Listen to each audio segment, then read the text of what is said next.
you are. Sarah, are you okay? Yeah? Does anyone come in here? No, who would come in here? Don't go near the doors. Just stand back there. Dad, you're kind of freaking me out. What's going on? It's the Coopers.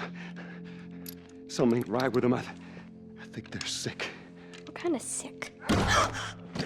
Jesus. Jimmy! Dad? Honey, come here. Come here. Jimmy! Jimmy, stay back! Jimmy, I am warning you! Oh my God. Don't!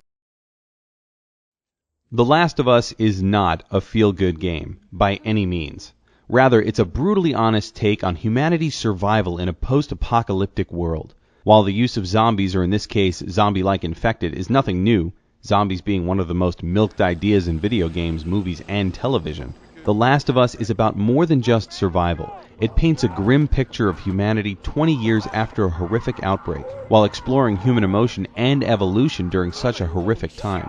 I'm not talking physical evolution, aside from becoming an infected, but rather the mental transformation one must undergo to get into the mindset of survival of the fittest. You won't be proud of your actions in the game, but you'll certainly understand why you did them and what it truly means to survive. You play as Joel, a smuggler with a dark past, tasked with escorting Ellie, a 14-year-old who only knows life inside the quarantine zone, across the United States to meet up with a group of survivors known as the Fireflies. The relationship between the two characters is some of the best in gaming. The back-and-forth dialogue between Joel and Ellie is authentic and believable. You're friends with the leader of the Fireflies. What are you, like, 12? She knew my mom, and she's been looking after me. And I'm 14. Not that that has anything to do with anything. So where are your parents? Where are anyone's parents? Naughty Dog wasn't joking when they said The Last of Us was heavily story-driven. Seeing this father-daughter-like relationship develop between Joel and Ellie is as beautiful as it is terrifying. The fear of losing either one of them is always on your mind, especially toward the latter half of the game. Throughout the 10 to 12-hour story, you become invested in this developing relationship between this bitter old man and this innocent young girl, and the transformation that takes place as the story progresses. It's this type of investment that leads to a constant state of paranoia and fear of death. While the narrative is easily one of the game's strongest elements, it also becomes one of its greatest obstacles. The story is so enthralling that gameplay, at times, seems to get in the way. The Last of Us prides itself on offering a realistic take on an apocalypse. To its credit, it mostly does a good job of being a believable story. But as many games tend to do, especially as you build up towards the end, it loses focus on narrative as the main driving point and begins to rely on combat. Lots of combat. Not to say that combat or gameplay in The Last of Us is bad, because it's not. In fact, it does a fantastic job of balancing that survival element with action gameplay. Thanks to the limited supplies at your disposal, each encounter is heightened. Do you choose to engage in combat, or do you sneak around? Unlike what you may be used to with Naughty Dog's Uncharted series, it's sometimes better to avoid combat altogether than to run in with rusty pipes ablazing.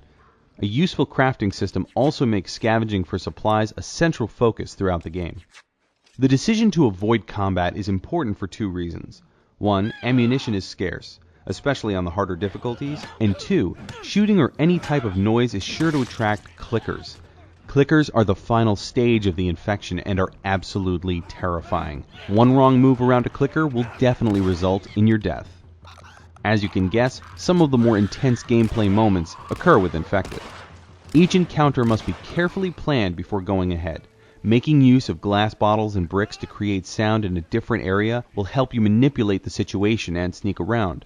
Listen mode allows Joel to get more in tune with his senses, really focusing to locate enemies around him, so you can plan your moves accordingly. Unfortunately, your AI companions are not always on the same page as you, but they won't be detected if they're spotted in the open, which is great, because they do that a lot.